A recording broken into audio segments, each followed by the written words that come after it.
Hey everybody, I'm Percival Constantine, and I am one of the co-creators on Paragons of Earth, the comic book that is coming soon from Pulp Corner Press. I am the co-writer on that, and I am also the inker, colorist, and letterer.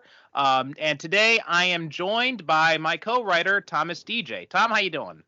Hello, here we are, late at night in New York City. Late at night for you. It's just after lunch here for me here in Japan. Hands across the globe, my friends. Hands There we go. across Yeah. the globe. Yeah.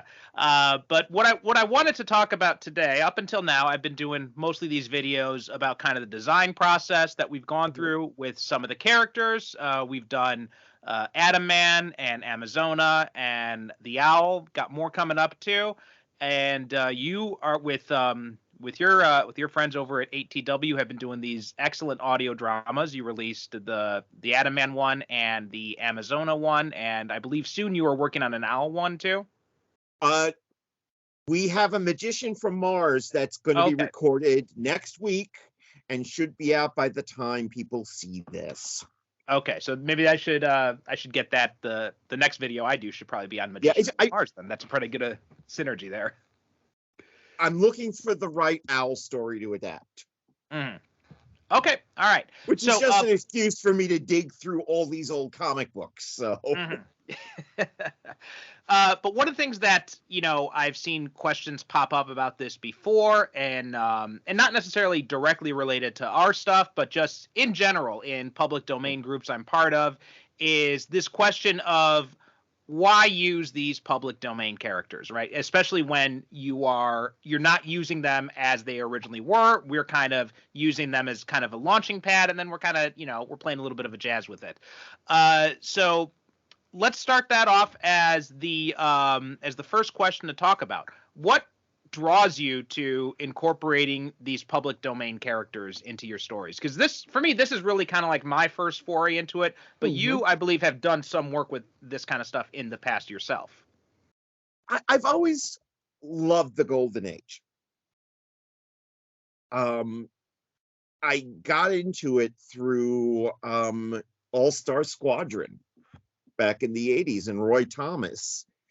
But then I started digging through other worlds. And the thing I love about the Golden Age is they're still trying to figure out what comics are.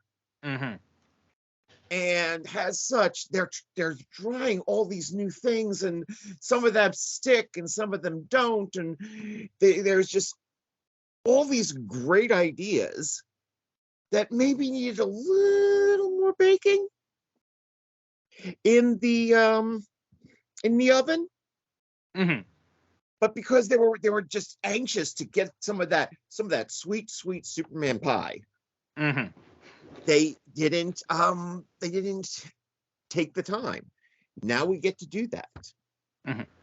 In a way, they're kind of like writing prompts.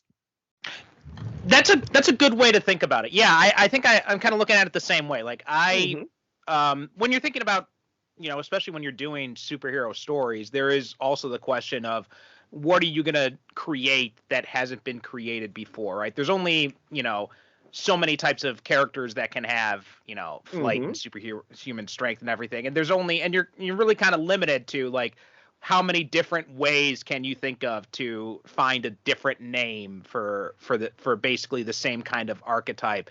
And I know I found that out when I was doing my my Vanguard superhero novels, is trying to find this right mix of characters and trying to think of names that still were evocative of those characters, but were also unique enough, and they wouldn't be, bringing to mind any other comparisons to other, far more established characters. It's a hard thing to do, but when you look at the public domain stuff, all of that kind of stuff is just kind of sitting there, and it's just right there, and it's open for anybody to use. And the writing prompts thing is a good thing, because is a good way to look at it, because I've looked at it too as is a bit of a challenge, like looking at these characters and seeing like, how can I take this concept and make it work? And for me, that's a lot more creatively challenging, and also a little bit more exciting than just starting with a blank page. Yeah, well, I've always been one of these writers who works well with challenges. I mean, you remember back when you were editing Marvel and DC Omega, Mm-hmm. and you asked me to do some stuff, and I said, well, what do you want me to do? Mm-hmm. Because I knew I would not get the answer I wanted, and I would have to think about it and figure out, how can I make this character work through my lens? Mm-hmm. The Domino Lady,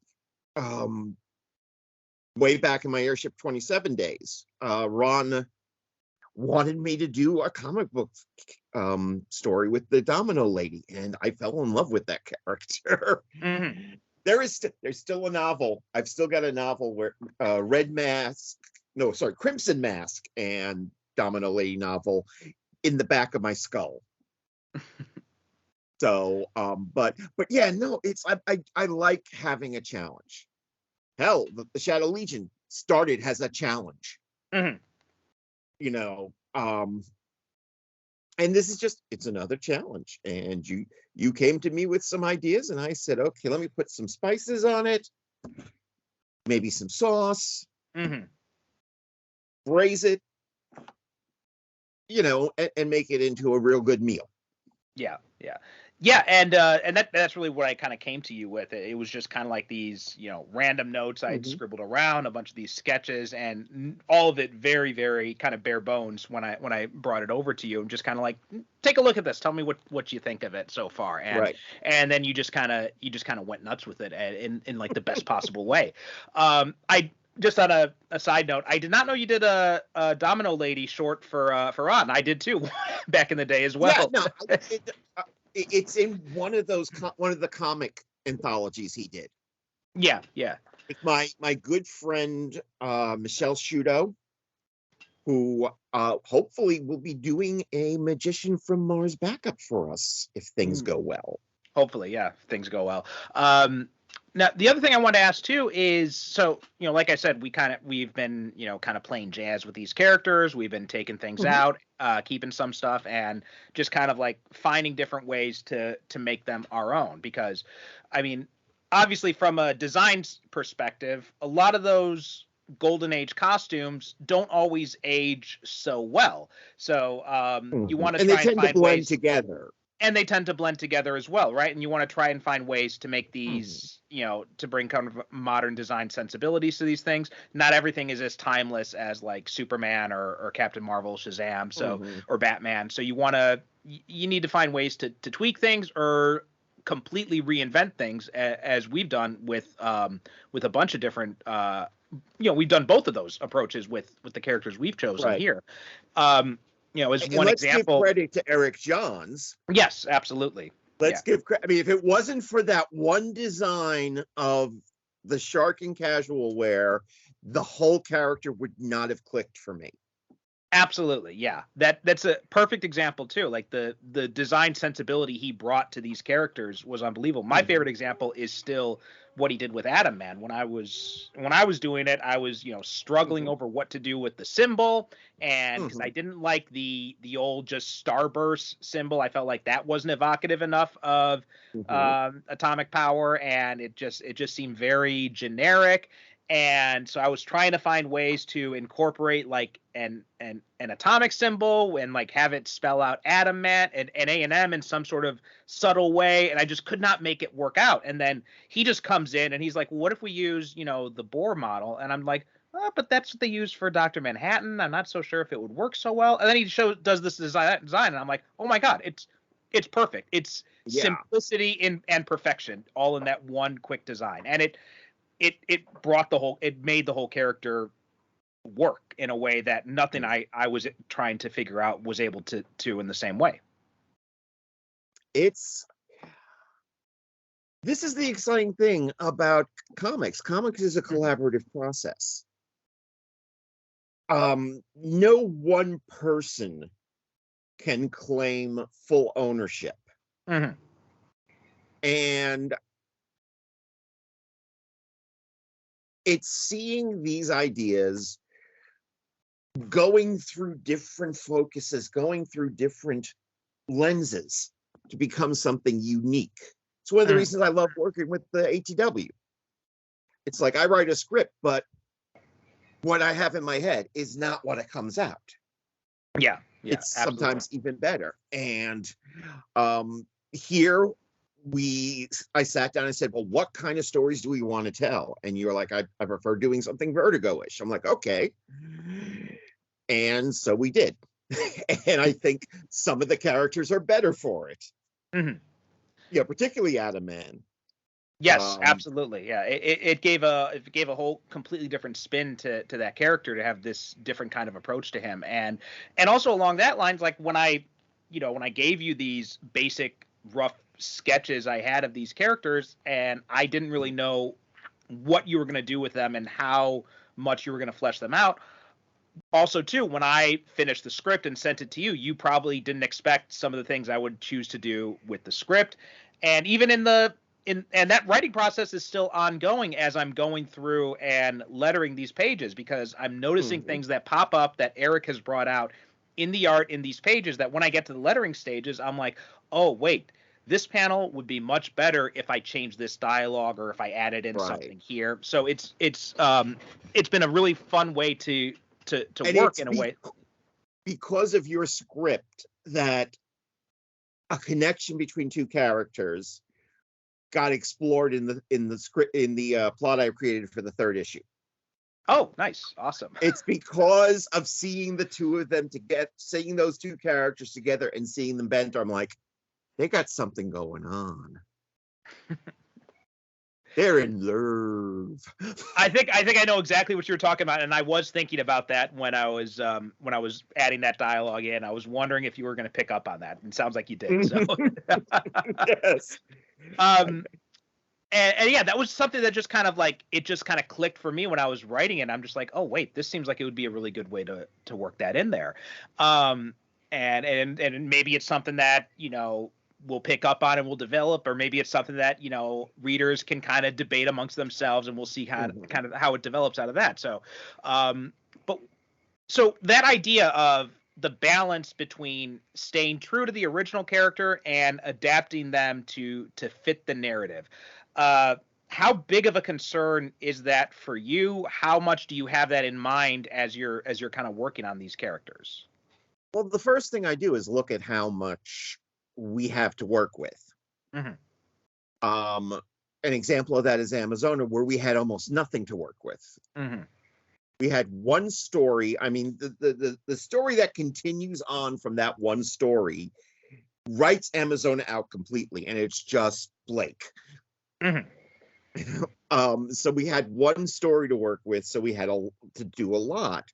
Whereas stuff like Silver Streak, there's such a wealth of stuff to do that you can play with, which is where I got her. Well, it's a her now. We decided, because both of us like racially and sexually diverse teams. Yes. Yeah. So we had decided that Silver Streak was going to be a woman. I suggested that she be an Aboriginal Australian woman and a doctor. And I managed to work stuff in that I didn't think I could work in, like in the original story, there's this like mosquito monster that's killing people. And I managed to work that into her origin, but that was weird. Well, like I said, the Wild West. Yeah, but like the Silver Streak is a good example, because for anyone who's not aware, you go back to the original Silver Streak, and it's a speedster character, but first off, never had a real name as far as I could see in any of the research I did. But also his costume wasn't even silver; it was red and like yellow, and so like the Green Lanterns. Yes, the original, the Alan Scott Green Lantern. It's like, you're wearing a red shirt, dude. Yeah. purple leggings. Yeah, so it was very similar to that. I'm just like, okay, so the character is called Silver Streak. We should probably use the color silver in this design. Yes. And Eric had this really, again, a lot of Eric's design sense coming into this. He had this brilliant idea of where he's like, well, if it's a silver character, I kind of had this image of like, you know, instead of it being a traditional speedster where she's moving and she's like, you know, liquid metal and she's like kind of breaking apart as she runs. And I'm like, oh, that's actually. And at first I wasn't sure how that would work, but then I saw some of the sketches and saw it in progress and got these little silver flakes flying off her. I'm like, oh wait, that actually is pretty cool. And it gives us each a distinctive kind of silhouette, because that's, I think, one of the biggest problems with superhero comics throughout the ages, which is, with the exception of some people like the great George Perez, they have basically 2 or 3 silhouettes and just interchange them. So it's hard. I wanted to, and I think that Eric got it done so that each character is a little bit different, so that if you saw them in silhouette, you could tell, well, that's Amazona, that's Silver Streak, that's Magician from Mars. It's not just conventional attractive woman in each case. Yeah, that's also another good point. And also with Silver Streak, your idea of making her an Aboriginal Australian woman also helped in the design sense, because in the original sketches I was doing, you know, I was trying to find a way to work in an a Silver Streak logo of some kind. And Eric, you know, and I can't believe I didn't think of this, but he's like, you probably don't want to use SS in the logo. Yes. Especially if it's a speedster character and it's shaped like lightning bolts. So that's not a good idea. I'm like, oh, yeah, that's right. That is a definitely bad idea.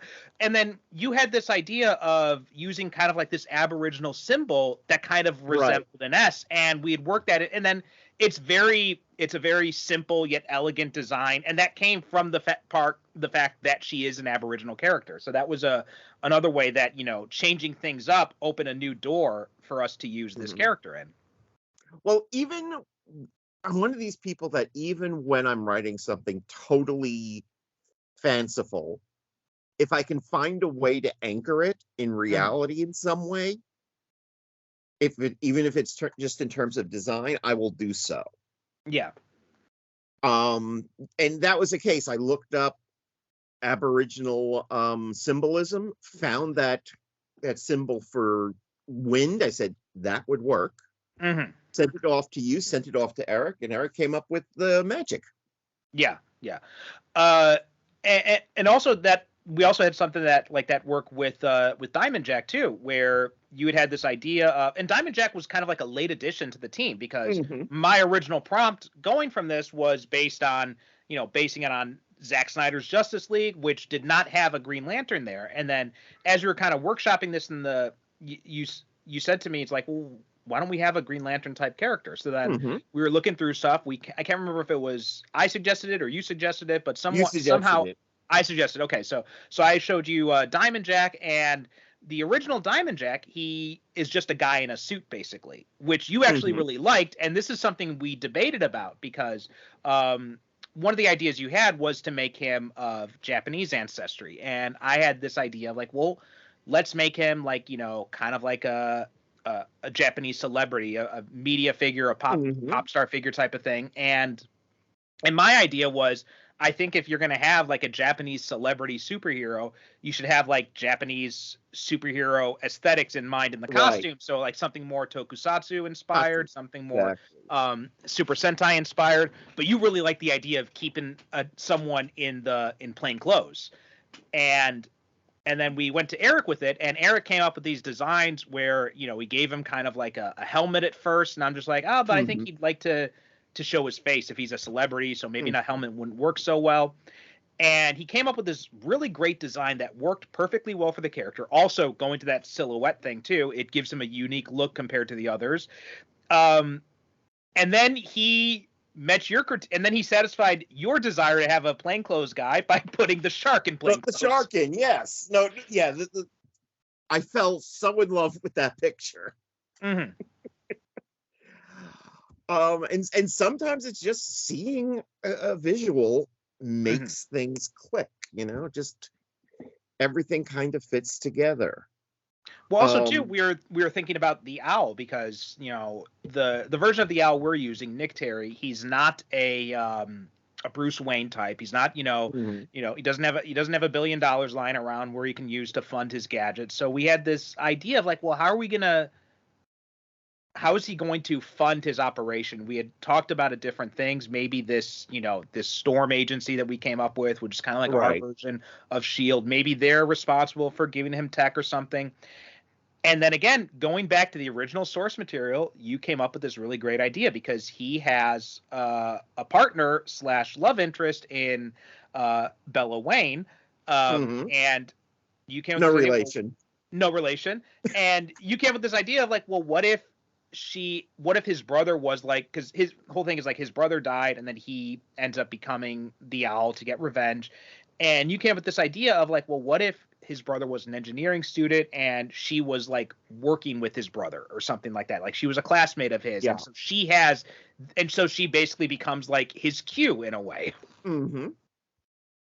I could also, if we ever get to that, do what she did in the comics, which is put on a costume herself and become Owl Girl or Right. Owl Woman. Or just the owl herself. Yeah, exactly. Just do like they do now in Marvel, where it's like Spider-Man, Peter Parker, Spider-Man, Miles Morales, yeah. Miles Morales. I don't know. I'm old. But that was something else I was thinking about too. Maybe we can work that in where like her, sometimes when Nick has to do stuff and he can't be the owl, she can be the one to don the costume instead, which is a possibility as well. We've talked about. What do you think are some of the challenges and advantages of using public domain characters over creating original characters?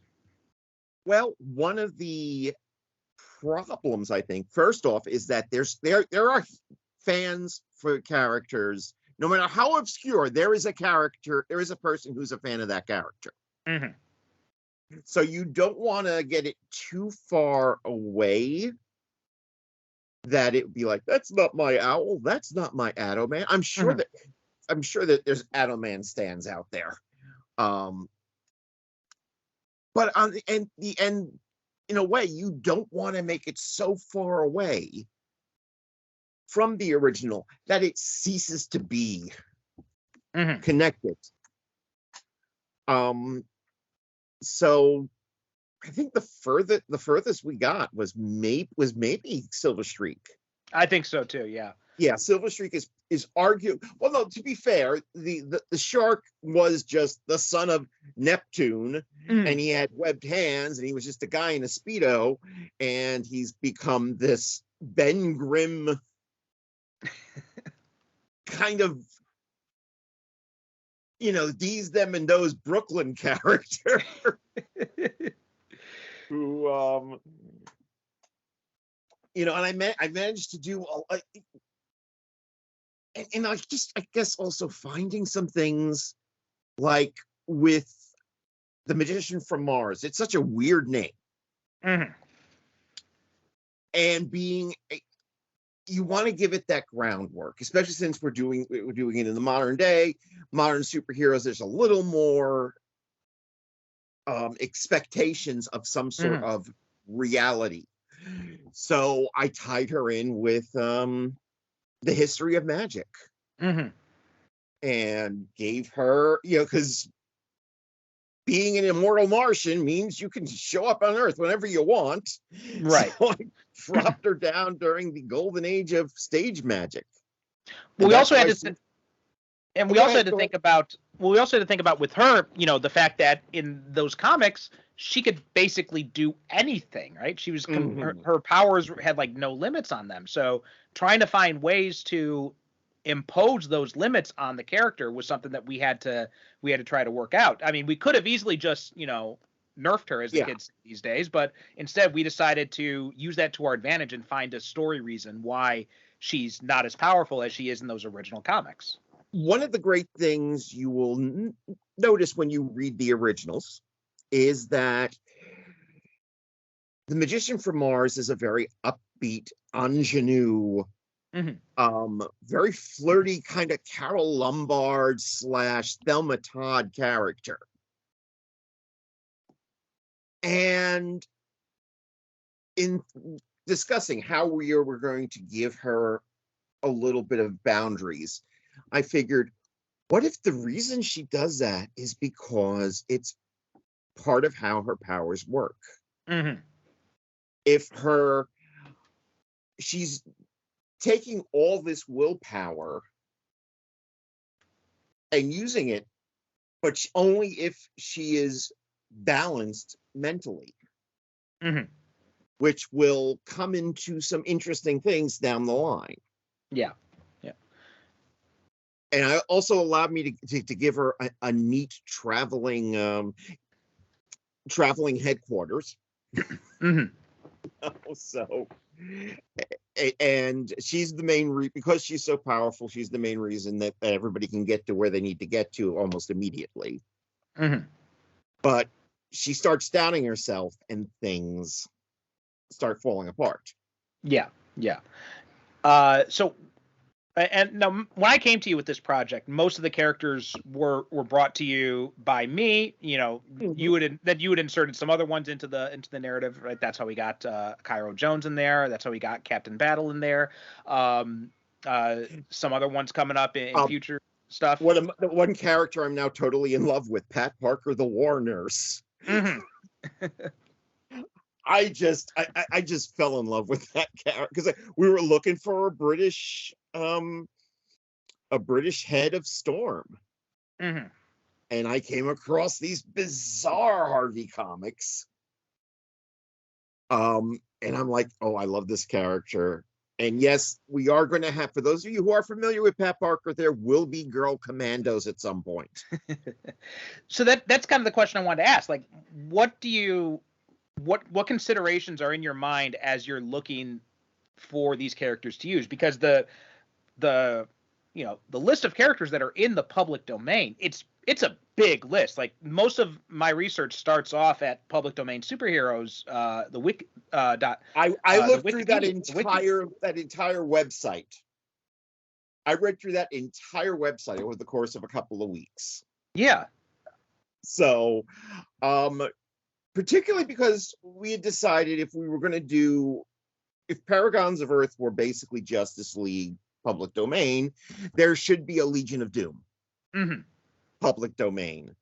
So I started digging around there, and I went through the whole thing. I think I came up with a really good group. But yeah, and once I knew I wanted to use these characters, I then would read the original comics to get a sense of what the creators were intending. So I'm like, okay, so this character has this kind of personality, this character has, so it's actually kind of a little bit more work than it would take for me to create my own characters. But that I've definitely noticed that too, because there's a lot more legwork involved in it, and but for me that's been part of the interesting, and that helps generate new ideas for it too. Like I've been doing some stuff on my own with the Arrow, and I kind of approach that where I'm just like, well, it'd be cool to do like something like the Denny O'Neil, Neil Adams Green Arrow, where he's kind of like this, what I describe as Bernie Sanders the bow and arrow. It'd be cool if yes. I would love to write that character. But obviously DC's not calling me, so I don't have the chance to. Yeah, DC is too busy putting him in through time travel and what the fuck is going on there? I don't know. I haven't read any of the current stuff on then that, and not for lack of trying. Like, that's another issue, is DC's not making it easy for me to read the books these days. But one of the problems is, and so it's like, well, what would I do? And just on a whim, I thought, well, let me look up on the public domain and see if there's any other archery characters. And there is, a character called the Arrow who predates Green Arrow. And when I was looking at his background, he was described as someone who used to work for an intelligence agency. Nothing else is described about what that intelligence agency is, what he did for them, whether it was U.S. based, whether it was internationally, nothing, none of that.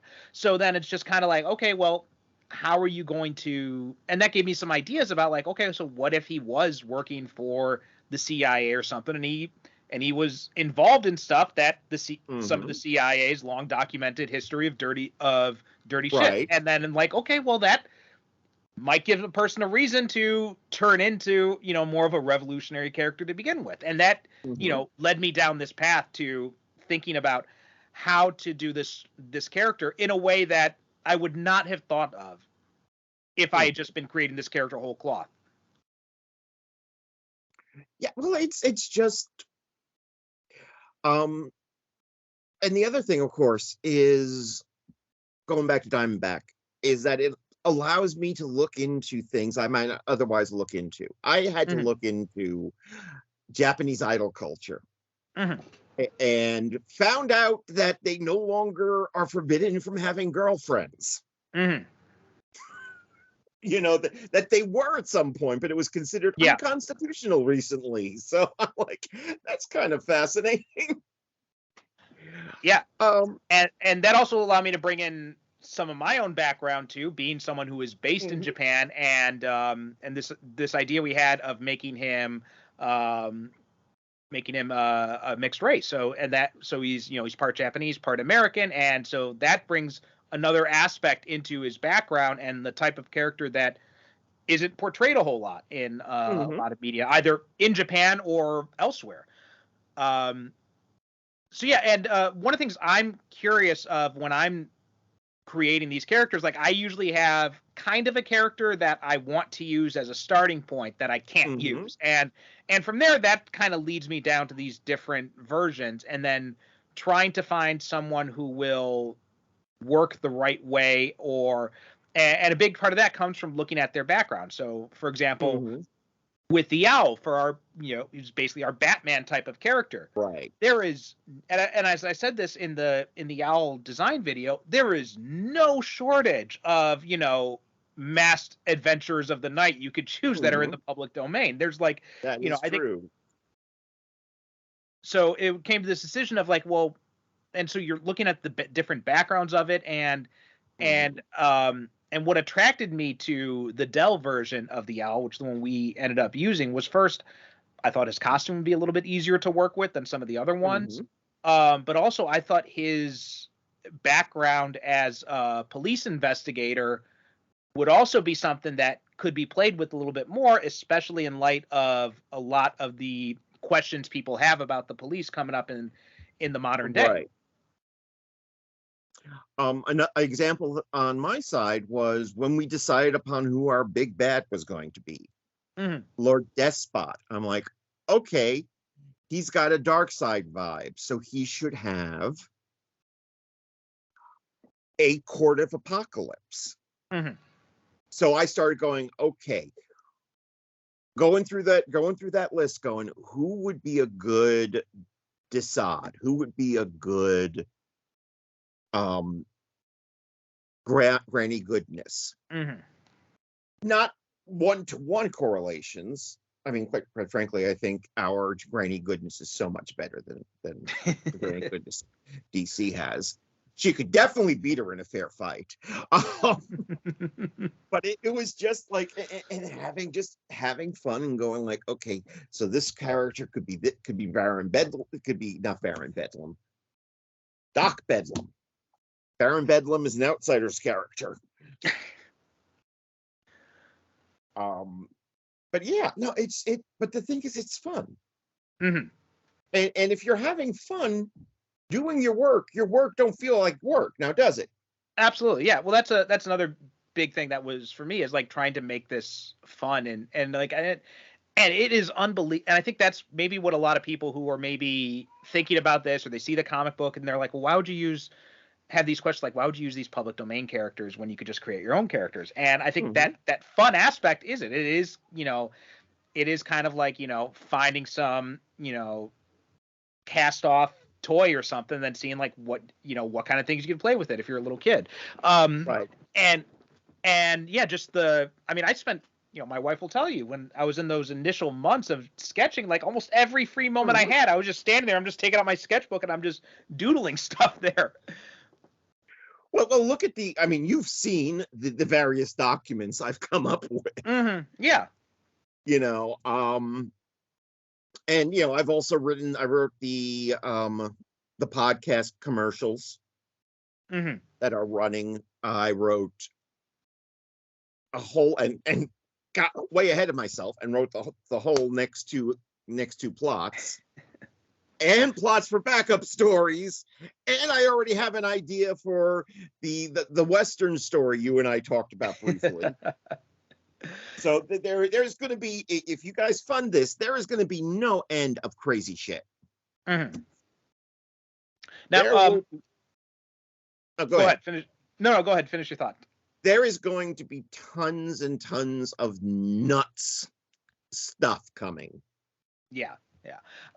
So what do you think is an example of how having a public domain character in this story has really kind of changed the way that you were writing the story, or propelled it in a new direction, or given you like a completely new idea? How is a character being a public domain character with this established backstory really kind of like influenced the story in a big way for you? Well, let's look at Adam Man. Okay, he has a very specific sort of origin that's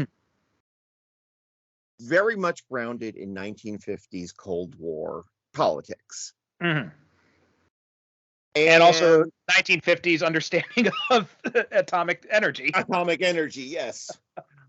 And I knew that we wanted to do this darker story, more supernatural story. So I'm like, I can use this to kind of contrast the 50s style origin with a more modern origin, and also gave us a reason to have basically Bizarro Adam Man. Right, which is another thing that kind of influenced that, is because there is this one of the things that people don't, maybe those of you who are listening, you don't know about this, but there was a reprint of the original Adam Man comic book, and they recolored him and they called it Adam Master instead.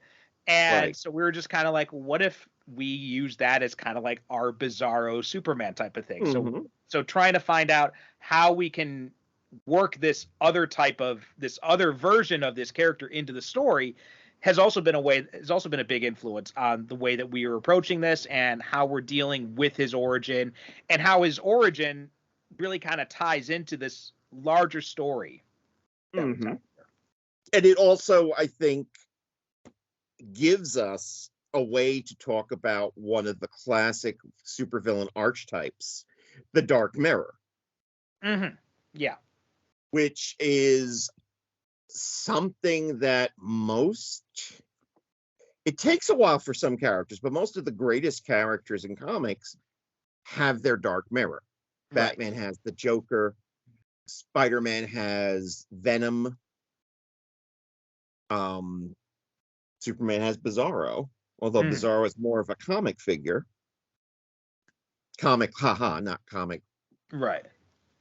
Or color. Well, then you also have like the Earth 3 versions, if you're talking pre-crisis, Earth 2 if you're talking post-crisis. So you got like the Ultraman and Owlman and those types of things. But yeah, also like Flash, obviously he's got the Reverse Flash, Green Lantern, and Sinestro. So yeah, they're all these, this idea of like the Dark Mirror version of the character constantly coming up. It's a very well-worn trope in superhero stories. And there is going to be another kind of Dark Mirror character if we get far enough in, because one of the things I dug up was the possibility that there was a connection between Amazona and Octobriana, who is this Russian comic character who was created in the Samazdats, has a public use character, and was used to foment revolution. So, and there's a lot of similarities. So it's like, okay. And she was, at one point, when they published her comics in another country, they called her Amazona. So I'm like, ooh, That's interesting. If you've ever seen the music video for Dancing with Myself, Billy Idol, Mhm. the tattoo that he has on his arm, that's Octobriana. Right. Yes, I remember reading about this. So, yeah. So we're gonna have also. We're gonna hell. We got a guy who disconnects his limbs. So, at the end of the day, though, when we are talking about this, whether or not it's legal or not to use those, that's one thing. If they're in the public domain, you can pretty much do whatever you want with them. Yeah. But I'm also someone who believes there's a big difference between the legal line and the ethical line. So, as a creator, what sort of ethical concerns do you keep in mind, or do you have when it comes to using these characters that were created by other people, using other people's characters and You in these want stories? to, even when you move away from the facts of the character, you do want to at least have the spirit of the character there. Mhm. So that, if you just go and say, oh, well, this character, Shock Gibson, he's one of the earliest superheroes, Shock Gibson, he has electrical powers, and if you decided to turn him into a guy with electrical brass knuckles, played by Arnold Schwarzenegger in his prime, who just goes around and beats people up, that's not true to the character, which had a kind of a science fiction-y feel. One of the problems, and we're going on a tangent, I know, one of the problems I'm having with the MCU these days is that they're just using the character's name and making their own characters. And I'm like, I'm looking at their version of like Warlock, and I'm like, that's not Warlock. That's not Moon Knight. Moon Knight is a street level character. He is not a freaking supernatural guy whose multiple personalities are his superpower. No, it's I think as long as you keep within the spirit of the character, you're being true to what the basic kernel of the characters, and that sometimes is tough, is trying to figure out what the basic kernel is. Right, especially because some of these characters, right, they were like you said with Amazona, they were just like these done in one appearances, not even necessarily a full issue. It might have only been like 8 or 10 pages.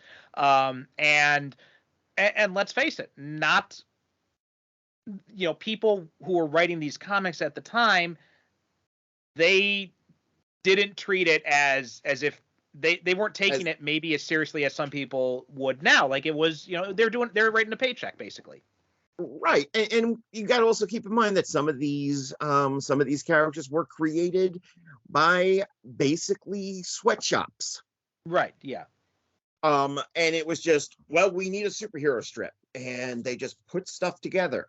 So there might not be much of a kernel there. Well, yeah, another good example.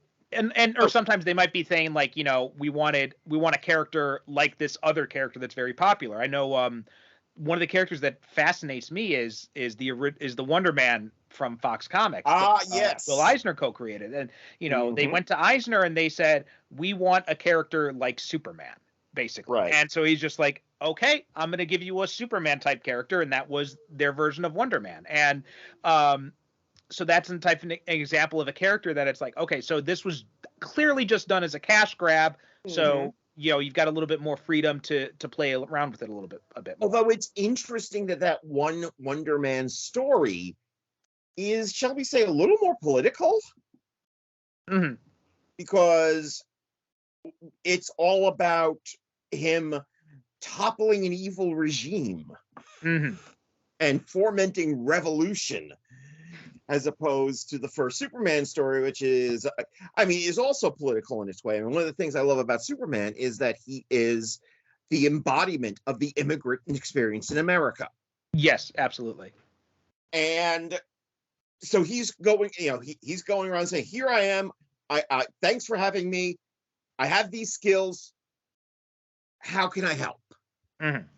And in those earliest issues, he's helping by beating up drunk drivers.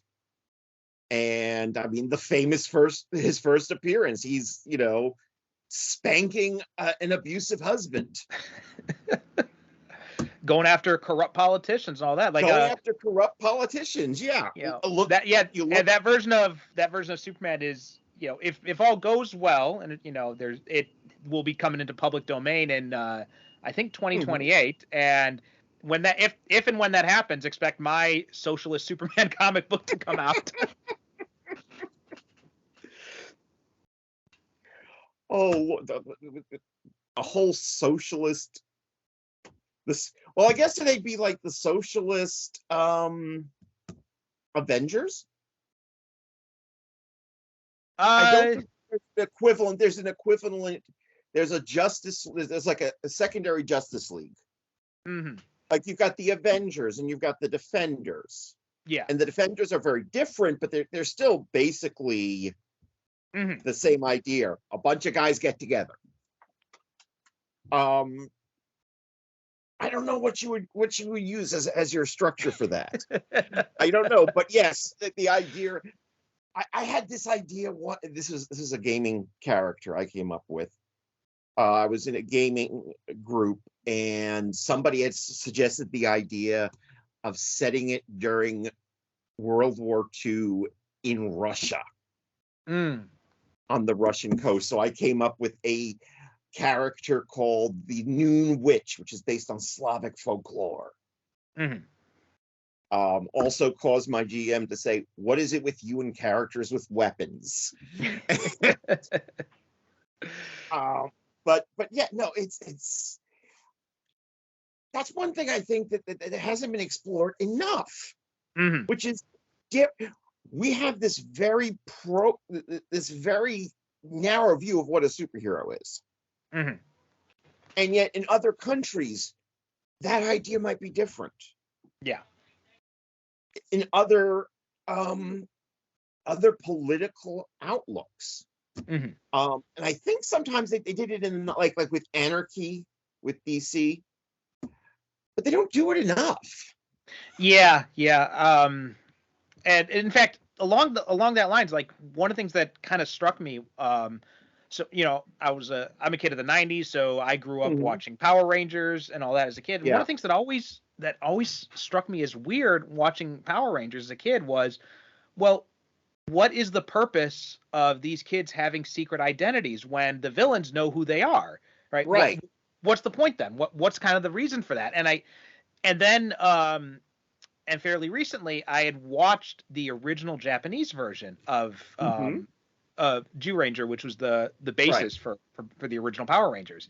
And I did it because I was on my buddy's podcast. He was doing a podcast called Summoning the Zords, and I talked about coming onto it with him to talk about, kind of like the Japanese version and talk a little bit about the cultural influences and kind of like the long history of like how Marvel indirectly led to the creation of Power Rangers, which is a long story. But yes. But one of the things that I realized when I started watching that show was, they don't have secret identities in the Japanese version, which is why the villains know who they are. And so when they brought it over, they're trying to think like, okay, well, superheroes have secret identities. That's the trope. So we have to give them secret identities. And, without even thinking about whether or not that logically made sense.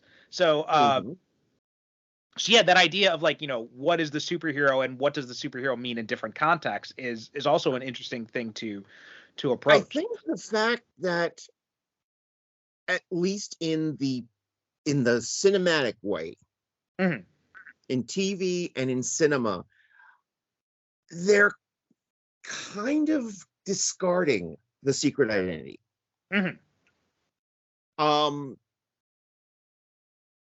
I think the problem with comics today, mainstream comics today, is that they're getting to the point where everybody has superpowers, and everybody has superpowers. Nobody has superpowers. Well, that was kind of the issue on the latter seasons of a lot of the CW shows that DC was doing. Is eventually you had when it started off, it was just the Flash, and that was great. But then, you Mhm. add in Killer Frost, you add in, Vibe, you add in all these, and by the time you get to the end, you've got like an entire team of heroes working together.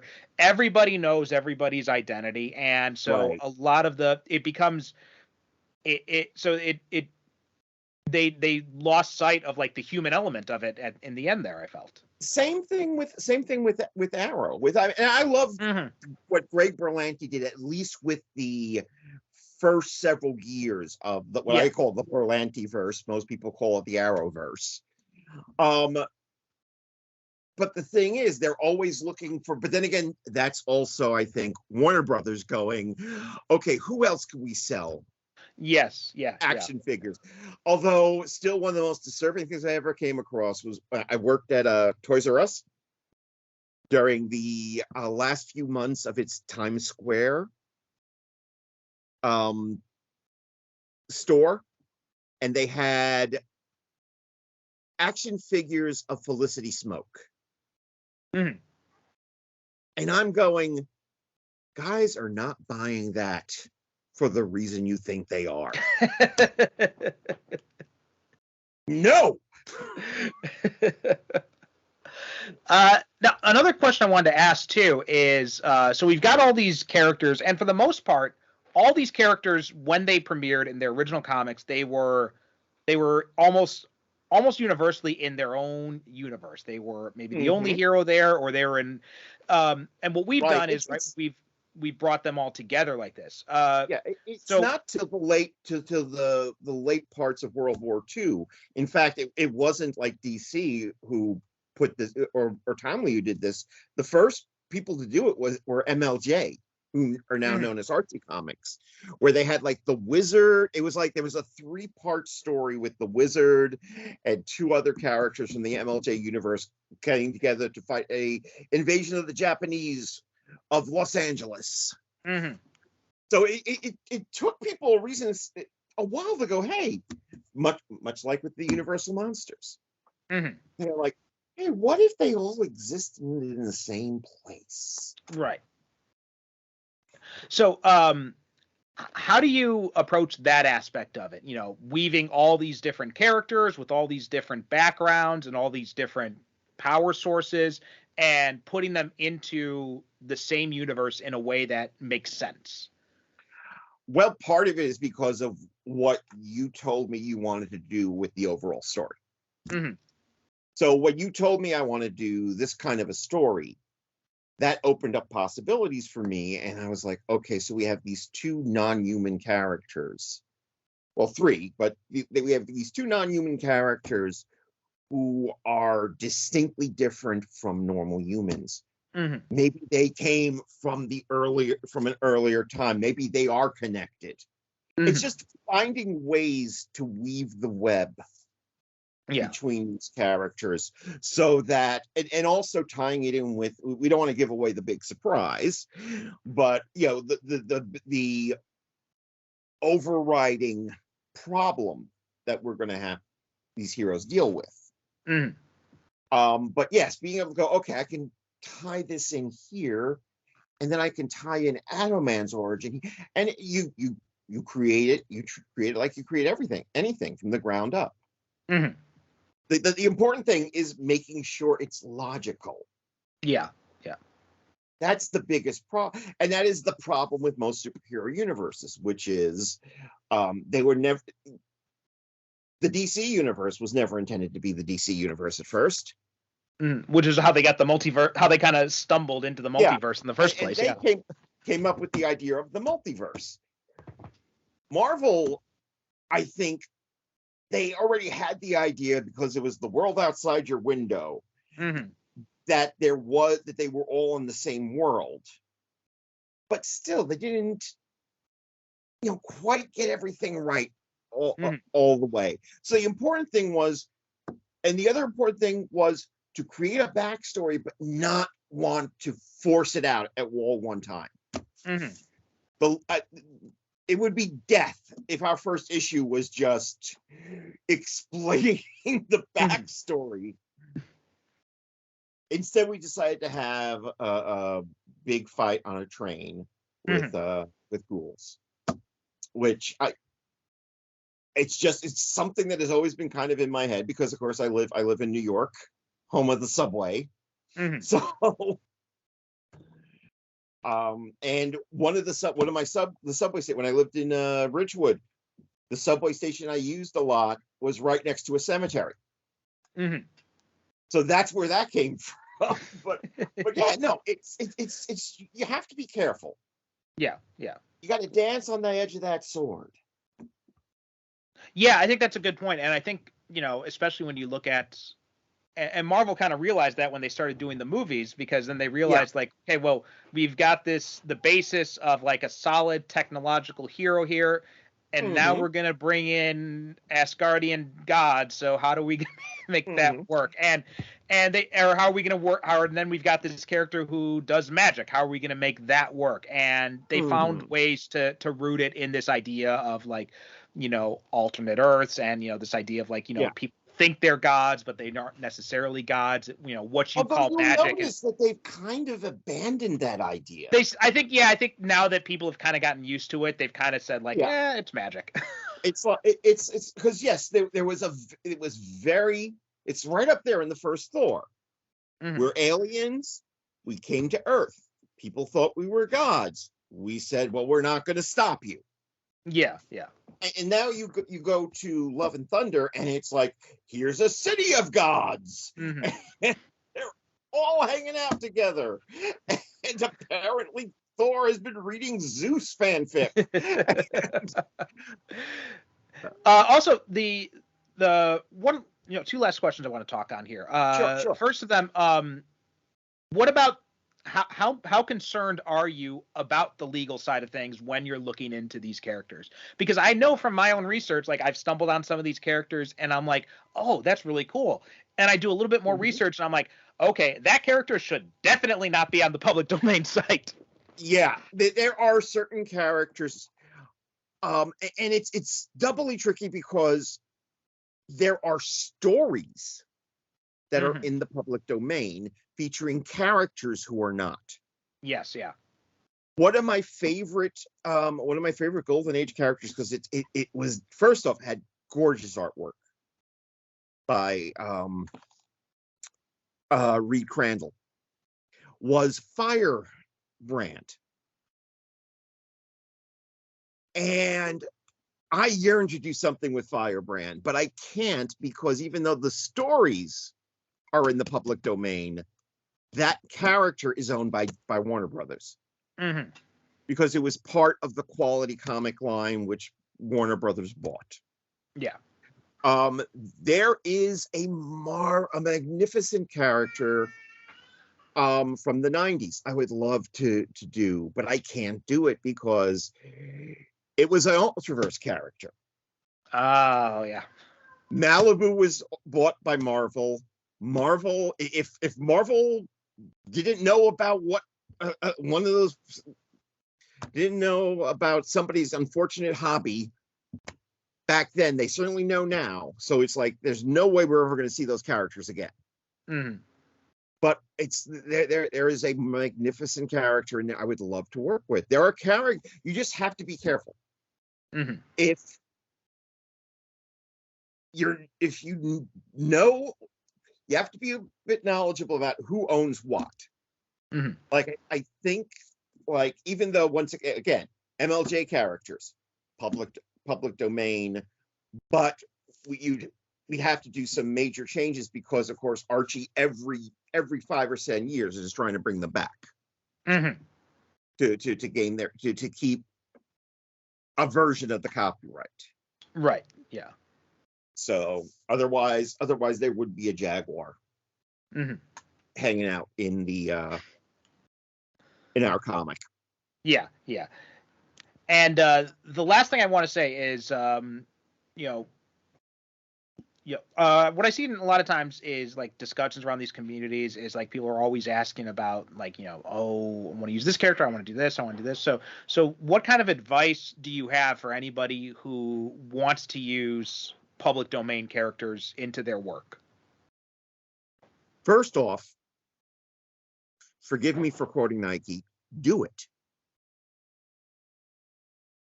You can always, you can't, you can talk about something all you want, but until you actually do the act of putting pen on paper,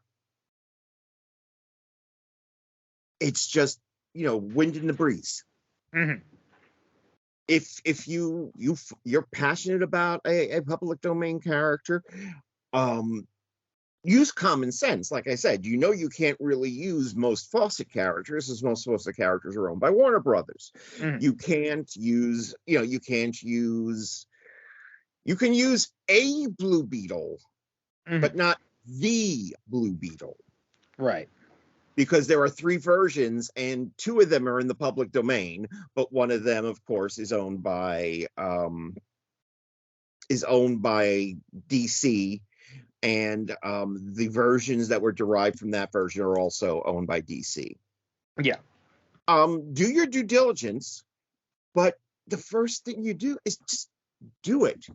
Comics is one of the easiest art forms to do. Do you have a pen? Do you have a piece of paper? Draw a comic. You're a comic artist. So, and also don't think that your first attempt is going to suck. Mm-hmm. I'm telling you guys that right now. Your first attempt is going to suck. Your second attempt is going to suck. Ray Bradbury used to say that you have to write 1 million words before you write one good one. Right. Don't give up. Mm-hmm. Fail. Failure is how we learn to be better. Yeah, well said. And have fun. Mm-hmm. More than anything, have fun. I wouldn't be here. I have part of the 4th issue plotted, for God's sakes. If I wasn't having fun and going like, I want, and I'm like going to you like, hey, how about we have, 3 of our characters are near immortal, so they could be like in the Wild West. We could have like a wild, because I love westerns, and we could do a Wild West story. So yeah, but the important thing, do it. Yeah. And I'd also I'd echo all of that. Also echo especially the, if you're going to be using the public domain stuff, really, really do your due diligence, because there is a lot of bad information out there.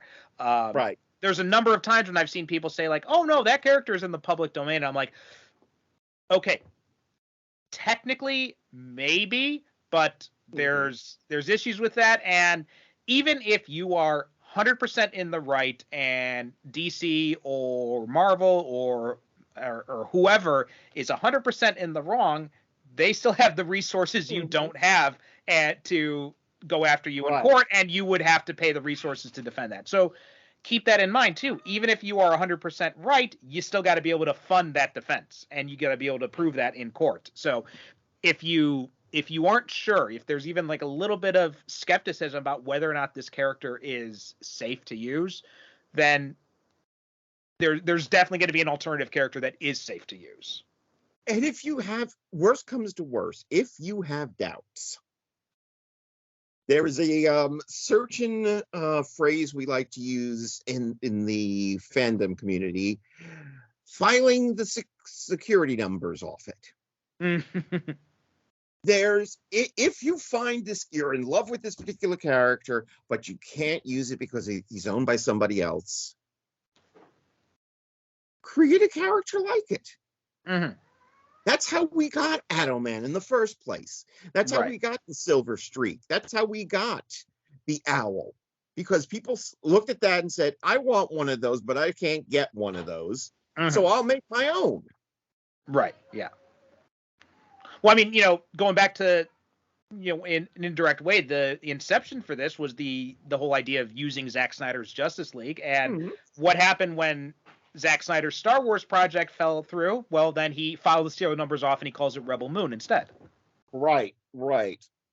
And the whole thing, the Shadow Legion, you know the story. Mm-hmm. the two novels that I wrote set during the early days of World War II about a group of original superheroes started because I had this idea that I pitched to a fanfic site, but in redesigning these characters, I'm like, these are too far away from what they originally were, from the characters that they were on the page. I should just give them new names and think about them some more. And that's how. I went through that as well with my my second novel, Chasing the Dragon, which originally started off as fan fiction, which you were part of the editing on that. And yes, I remember our late friend Derek told me, he's like, "This is too good for fan fiction. You should file the serial numbers off it." Yeah. There's nothing wrong with that. There's no shame in being inspired by somebody. And there's no shame in using somebody else's work as the basis for something, as long as you realize you can't do exactly the same thing. Right. Yeah. So, no putting Batman in like a jackalope suit and calling him Jackalope Man. No, that's not going to work. Okay. All right. So I think that's a pretty good note to end on. Tom, thanks so much for having this chat about kind of the process and some of the behind the scenes stories of the comic book. Guys, everybody else, please make sure to support the comic. Oh, sorry, Tom, do you have something else you wanted to say? I just want to say to everybody, and this is something that my dear friend and your dear friend as well, Derek Ferguson, always said, and I say it at the very end of any conversation to keep them alive, which is test negative, stay positive, my friends. Very good. And everybody else, please also make sure to support the comic book, Paragons of Earth, and you can find it at crowdfunder.com/paragonscomic. That is crowdfunder.com/paragonscomic. You can also get free updates by signing up for our Substack, paragonscomic.substack.com. We'll have links to that in the show notes, and through that Substack, you'll also be able to find out about the wonderful dramas about the Paragons that Tom and his team at ATW are putting out. And again, at the time of this recording, we've already got one for Atom Man and one for Amazona, and pretty soon there will be a Magician from Mars. I will guess that makes it official that my next video will be on Magician from Mars. So thanks so much for watching. Please support the comic. We need your help to make it happen. And as you just heard Tom say, there is a lot of really cool stuff if we get this first issue funded, but that stuff cannot happen unless we get the first issue finished. So please make sure to support us. Thanks so much, guys, and we'll talk to you next time. Our fate is in your hands. Absolutely, yes.